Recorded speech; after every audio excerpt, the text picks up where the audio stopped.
কিছু আত্মীয় কিংবা পুরো সমাজের উদ্দেশ্যে কিছু কথা। আচ্ছা, বিয়ে কেন করতে হবে বা সংসার কেনই বা করতে হবে?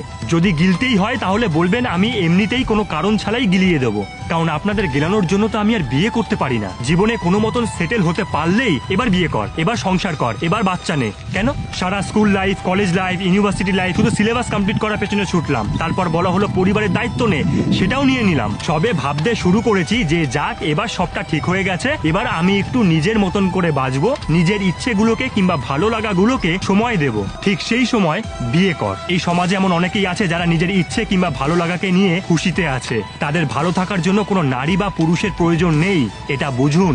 তাদের কাছে সেক্সটা কিংবা বাবা মা হওয়াটাই জীবনের প্রধান উদ্দেশ্য নয়। জীবনে অনেক ভালো লাগা জন্মায়, আর সেই ভালো লাগা কিংবা ইচ্ছেগুলোকে নিয়ে সারাটা জীবন দিব্যি কাটানো যায়। দয়া করে শান্তিতে থাকতে দিন, খুশিতে থাকতে দিন, নিজেকে নিয়ে থাকতে দিন। বিয়ে করার কথা বলতে আসবেন না, না হলে ধরে বেঁধে আপনাকে বিয়ে দিয়ে দেবো।